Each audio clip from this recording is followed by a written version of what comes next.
Bom, agora que a gente já fez a montagem,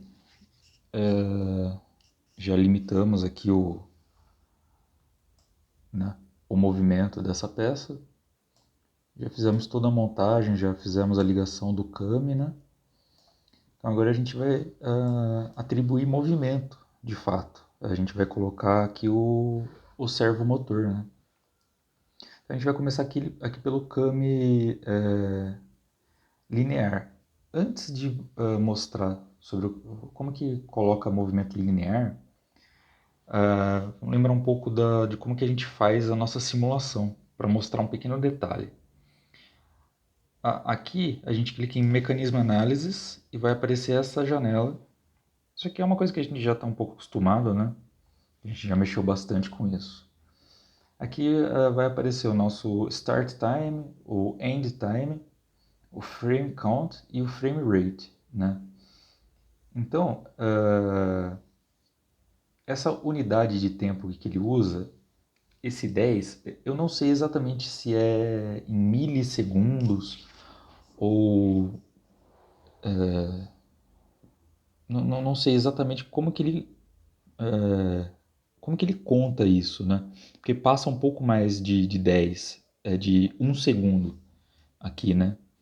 Quando a gente coloca em 20, passa um pouco mais de 2 segundos, né? Então eu não sei exatamente como que ele faz essa contagem, tá? Mas vamos deixar aqui como uma... Vamos levar em consideração só o número 10 aqui, tá? Aí daqui a pouco vocês vão entender o porquê disso. Então vamos dar um OK aqui. E vamos adicionar um servo motor aqui nesse cubinho que apareceu aqui, né? Esse aqui habilita a gente a colocar movimento nesse came aqui. Então a gente vai clicar nessa setinha e já vai mostrar que ele tá habilitando um movimento linear aqui nesse came. Aqui em cima a gente vai trocar aqui o posição por velocidade. Porque a gente vai fazer um deslocamento em função do tempo, certo? Então a gente vai se deslocar alguns milímetros em função daquelas unidades de tempo que a gente calculou ali, né? E aí o detalhe do perfil, quando a gente clica em detalhes do perfil, é onde a gente vai mostrar para o software quanto que a gente quer que ele desloque, quantos milímetros por segundo a gente quer que ele desloque. E aí que entra aquela parte do end time ali na nossa simulação. Nosso end time por padrão no CryoParametric é 10, tá? Então, veja bem, se quando a gente colocou lá o movimento limitado, a gente colocou 500 milímetros, ou seja, são os 250 milímetros dessa base, mais os 250 milímetros da nossa peça, né? A nossa peça, ela vai atravessar toda a base e vai ficar com a pontinha ali, né? No final, no total vão dar os 250 milímetros da peça e 250 da base, 500 milímetros no total. Aí o que acontece? Para ele se deslocar esses 500 milímetros durante esse tempo de simulação 10, né, que a gente vai considerar, então a gente tem que dividir esses 500 por 10. 500 dividido por 10, 50. Então 50 milímetros por segundo, né? E aí a gente atribui aqui 50, o número 50, dá Enter e dá o OK aqui. Se a gente já for simular esse mecanismo de análise, o frame rate tem que ser o mesmo deslocamento que a gente colocou ali em milímetros por segundo. Então a gente colocou o deslocamento em 50, a gente vem aqui e coloca 50 também. Quando a gente for fazer a simulação, a gente sempre tem que deixar ele aqui no limite mínimo, tá? Se a gente deixar aqui mais para frente, ele vai chegar aqui e vai dar erro. A gente sempre tem que deixar no limite mínimo. E vamos colocar em run para vocês verem o que acontece. Então o end time está em 10, frame rate em 50. E ele vai completar a simulação. Ele vai chegar aqui no finalzinho. Aqui ele está um pouquinho lento. Não costuma ser assim, tá? É porque eu já fiz muitas simulações, estou na 12ª simulação já. Então, às vezes ele fica um pouquinho lento. Mas é totalmente normal, tá? Então aqui ele chegou até o final, não deu erro nenhum. A gente volta lá de novo no começo e dá um ok aqui. Aqui já está tranquilo, certo? Agora a gente vai atribuir movimento ao nosso kame. O kame de vocês provavelmente vai ter o número 0 e o número 90 aqui, que é o deslocamento em graus, né? Então aqui é o ponto 0 do kame, aqui seria os 90 graus. Aqui ele de fato forma no topo do kame ele forma um ângulo de 90 graus aqui, né? Aproximadamente. Vamos considerar que seja um ângulo de 90 graus. Então, aqui a gente vai no mesmo esquema, servomotor, aqui a gente já fez isso algumas vezes lá no Kutuka, né? Vai colocar aqui um motor nesse eixo, tá? E aqui a gente vai trocar de posição angular para velocidade angular, graus por segundo. Então ele vai se deslocar tantos graus por segundo. Esses segundos entenda aquele end time de 10 que a gente já definiu por padrão na nossa montagem, na simulação, aliás.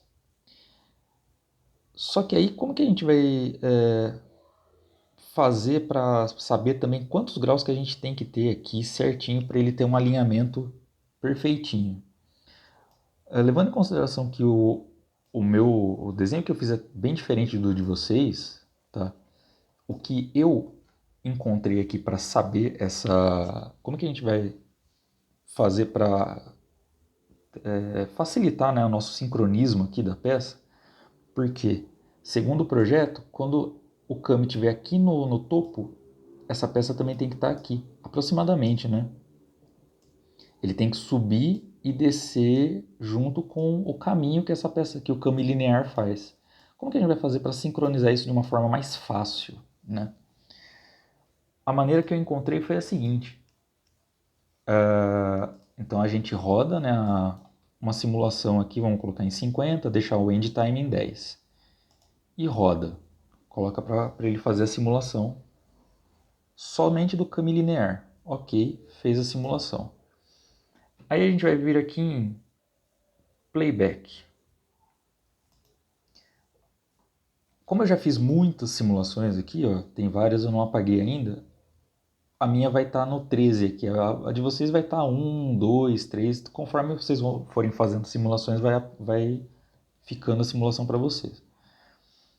Então eu vou colocar a simulação 13, que foi essa última que a gente fez agora, tá? E clica aqui, ó, Play Current Result Set. E vai aparecer, a gente aumenta a velocidade dele aqui, né? Porque a gente sabe que essa simulação é um pouquinho lenta. E dá o play. Aí ele vai começar a fazer a movimentação dele. Vocês podem observar que em um determinado momento, deixa eu voltar aqui, né? Em um determinado momento, o centro, né, desse eixo aqui, desse kame, ele fica ligeiramente alinhado com o topo, né, do kame linear. Vamos até avançar um pouquinho mais. E aí aqui, desse lado, vocês vão ver o seguinte. Aqui, quando ele chega no topo desse alinhamento aqui, né, praticamente no topo, ele já percorreu 205 quadros de 500, certo? Então ele percorreu esses 205 quadros de 500 quadros que ele tem que percorrer. Quando ele chega nesse topo aqui, o nosso kame, essa ponta, ele tem que estar aqui, né? Vamos ver se eu consigo movimentar esse kame. Ele deveria estar aqui, seguindo todo esse contorno aqui, certo? Então, qual que é a lógica? Ele tem que percorrer esses 205 quadros, mas ele tem que estar aqui no... Quando ele estiver percorrido esses 205 quadros, que ele está no topo do kame linear, e ele tem que estar no topo do kame cicloidal, Ele tem que ter percorrido 90 graus aqui no câmbio cicloidal. Então, a gente divide esses 205 por 90. Vai dar, neste caso aqui, 2,27. E aí a gente multiplica isso por 10, que é o nosso end time. Vai dar 22,7, certo? Então o que a gente faz? A gente fecha aqui de novo e volta lá no servomotor. A gente vai adicionar agora, né, de fato o servomotor não tinha adicionado ainda. Posição angular, velocidade angular, detalhes do perfil. E a gente vai colocar esses 22, não precisa colocar o 22,7, tá? Você pode colocar 22, por exemplo. E, ok. Aí, no caso de vocês, vai ter o ponto zero, né, que vocês vão ter que colocar. Então, vocês vão deixar alinhado com o ponto zero. E vão deixar aqui no limite mínimo, né, que a gente definiu lá quando a gente limitou o avanço linear dessa peça. Então, vamos ver se vai funcionar? A gente vai deixar o frame rate em 50, por conta do avanço linear, e o end time em 10. E agora observem aproximadamente como que vai ficar o sincronismo das duas peças. Então vocês podem ver que as duas peças praticamente se encontraram, né? A simulação foi feita até o fim, sem erros, né? Se vocês quiserem voltar de novo, aí vocês têm que alinhar aqui no Alt GR, né? O botão Alt GR vocês seguram e alinham com o mouse no ponto zero do kame de vocês e trazem aqui para trás de novo e dá o Run. Ele vai pedir de novo, né? Um novo resultado. E ficou já praticamente alinhado, né? Então essa foi uma saída aí que eu encontrei para diminuir o máximo possível do tempo que a gente leva para sincronizar isso, né? Então foi só calcular onde na simulação ali, onde ele chega no topo desse kame, né? E dividir por 90 graus, né? Que é o topo do nosso kame cicloidal. E adicionar o resultado dessa divisão ali na nossa força do motor, no nosso deslocamento em função do tempo do nosso motor. Aqui no meu caso deu 22,7, provavelmente no caso de vocês vai dar um tempo diferente, tá? Aí é questão de calcular mesmo e fazer algumas simulações aí, quebrar um pouquinho a cabeça. Mas a princípio é isso, tá? Se vocês tiverem qualquer dúvida, vocês podem me chamar no WhatsApp e a gente vê o que a gente consegue fazer para resolver, tá certo?